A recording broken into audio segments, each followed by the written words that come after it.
रात हो चुकी थी। अरुण और विक्रम कई सालों तक शहर की भीड़-भाड़ और शोरगुल में रहने के बाद वे अब अपने गांव लौट रहे थे। गांव की तरफ का रास्ता वही पुराना था, लेकिन आज जैसे सब बदल गया था।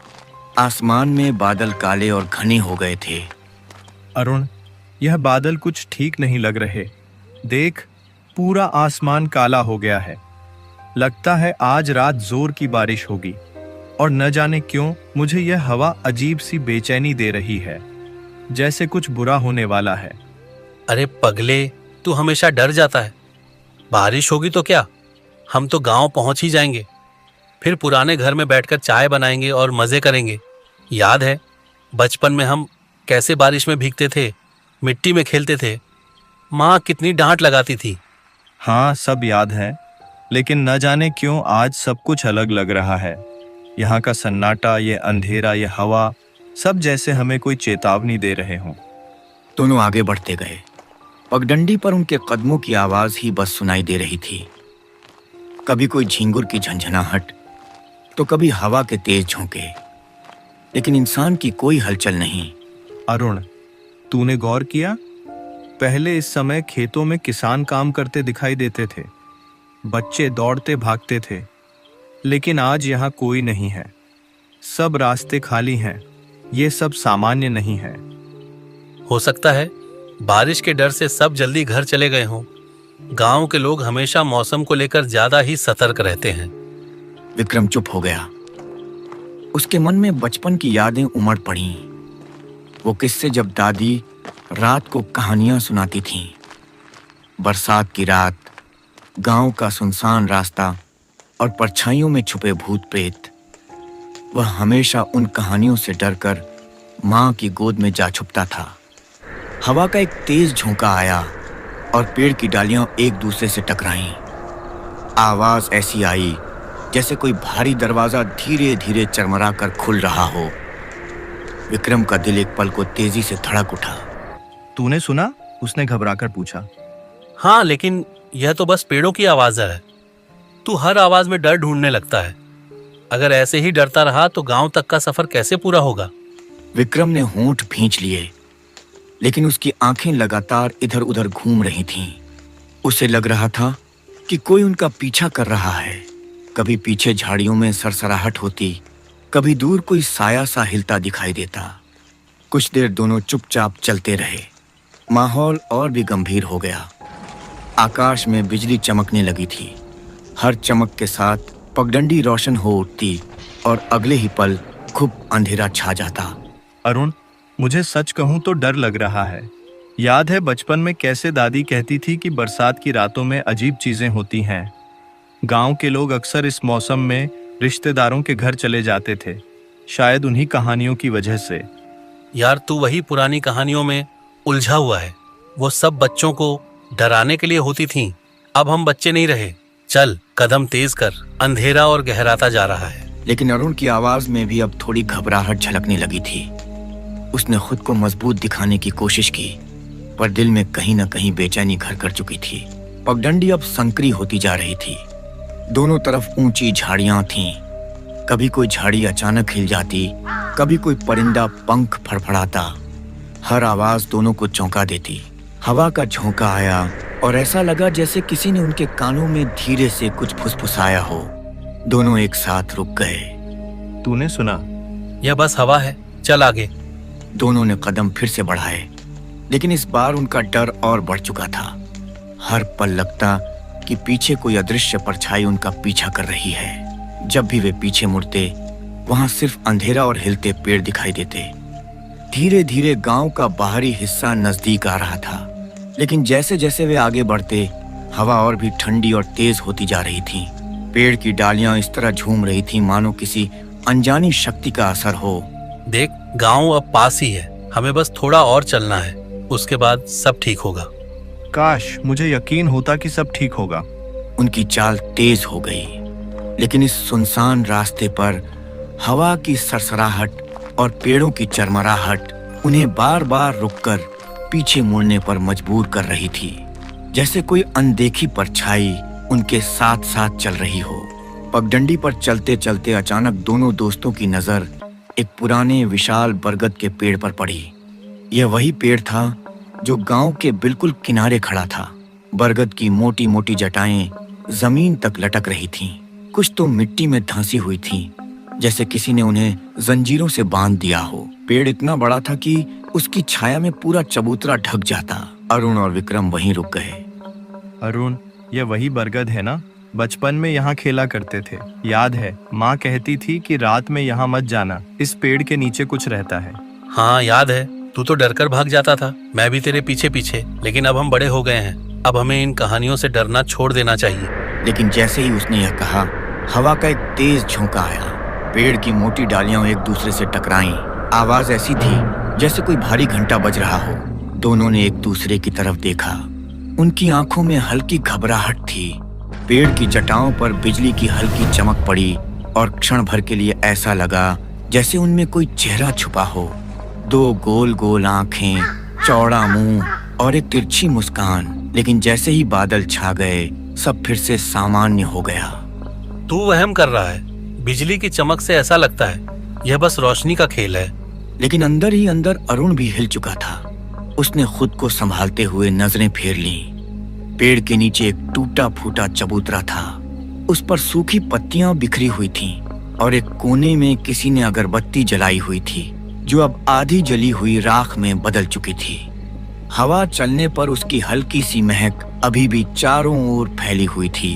विक्रम चुपचाप चबूतरे की ओर देखने लगा। देख, यहाँ कोई पूजा करने आया था। गांव वाले अब भी इस पेड़ से डरते हैं, तभी तो इसकी पूजा करते हैं।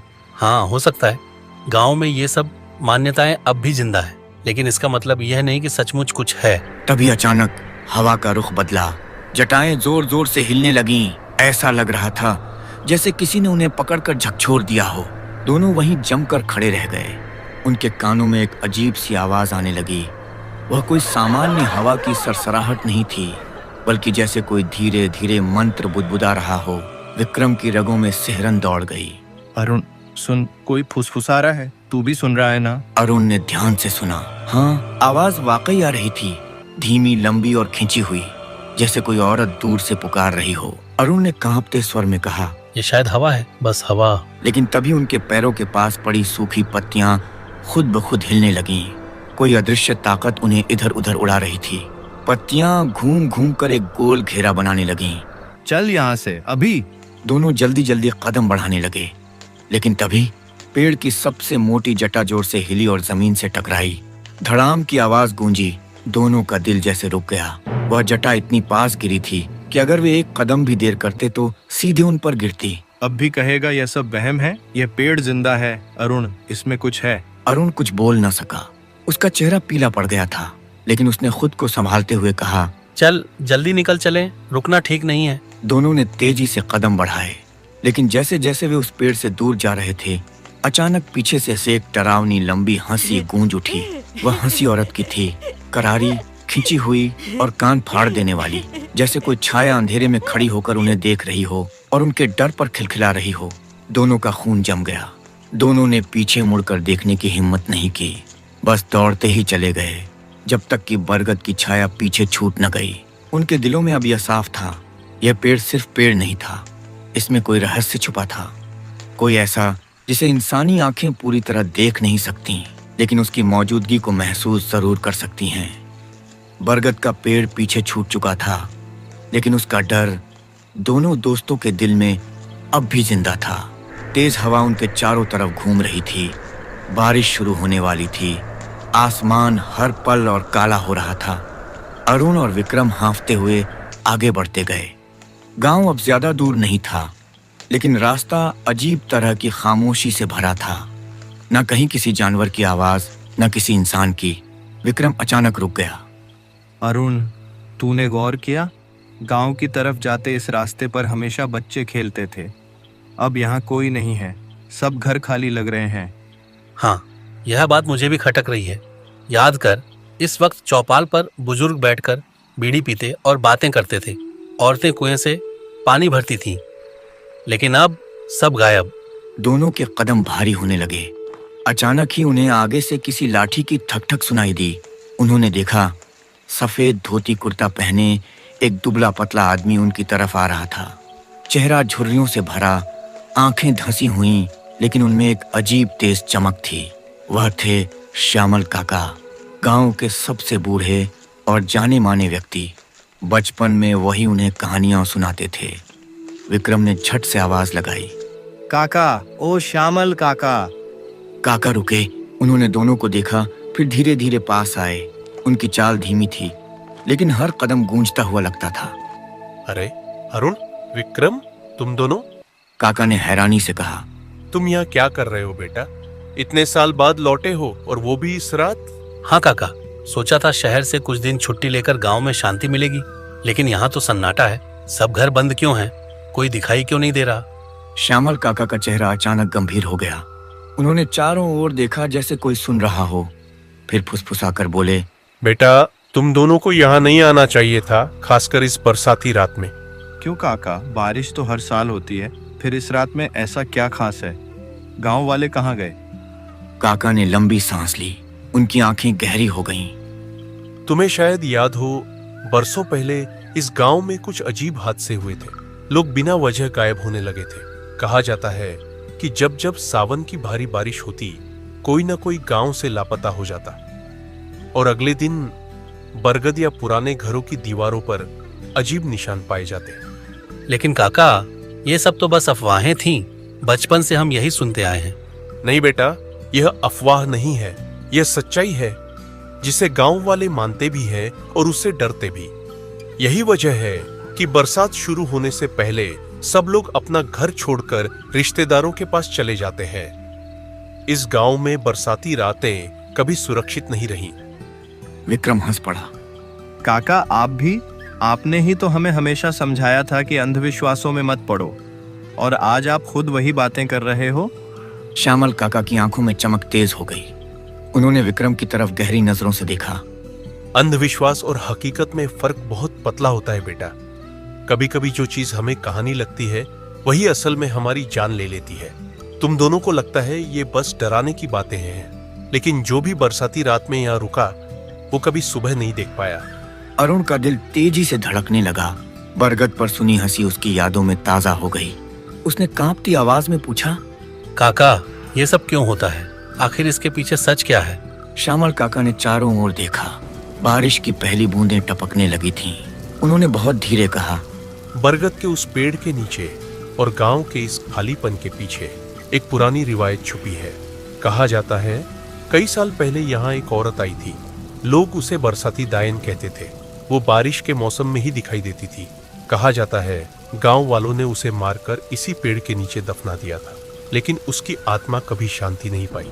अब हर सावन की रात वही लौट कर आती है, लोगों को ढूंढने, अपने साथ ले जाने। काका की आवाज टूट रही थी, जैसे बोलते बोलते भी उन्हें डर लग रहा हो। अरुण और विक्रम जड़वत खड़े रह गए। उनके गले सूख गए। आसमान गरजा, बिजली कड़कड़ाई और उसी रोशनी में काका का चेहरा और डरावना लगने लगा। काका, आप हमें डरा रहे हैं। भूत प्रेत जैसी कोई चीज नहीं होती। हम शहर से आए हैं, हमें पता है ये सब बस दिमाग का खेल है। तो तुम रहो यहाँ, लेकिन याद रखना, मैंने चेतावनी दी थी, बरसाती दायन जब आती है तो किसी को छोड़ती नहीं। आज की रात बहुत भारी है। इतना कहकर श्यामल काका ने अपने कदम बढ़ाए और तेजी से अंधेरे में ओझल हो गए। उनके जाते ही चारों तरफ अजीब सी खामोशी छा गई। अरुण और विक्रम वहीं खड़े रह गए। बरसात अब तेज होने लगी थी। उनके दिलों में एक अजीब बेचैनी घर कर चुकी थी। क्या वाकई इस गांव में कुछ है, या ये सब सिर्फ डर की परछाई है? लेकिन एक बात तय थी, अब उनकी यात्रा और भी खतरनाक होने वाली थी। बरगद और श्यामल काका की बातें पीछे छूट चुकी थीं, लेकिन उनका असर अब भी दोनों दोस्तों के दिलों पर भारी था। बारिश अब तेज हो चुकी थी। आसमान गड़गड़ा रहा था और बीच बीच में बिजली की सफेद चमक अंधेरे को चीरकर सब कुछ साफ दिखा जाती। अरुण और विक्रम गांव की पगडंडी पर तेज कदमों से आगे बढ़ते रहे। आखिरकार दोनों गांव का मुख्य रास्ता के पास आ गया। दोनों ने एक साथ रुककर इधर उधर देखा। वो नजारा देखकर उनकी रीढ़ की हड्डी में सिहरन दौड़ गई। गांव पूरी तरह सूना था। सभी घरों के दरवाजे बंद थे।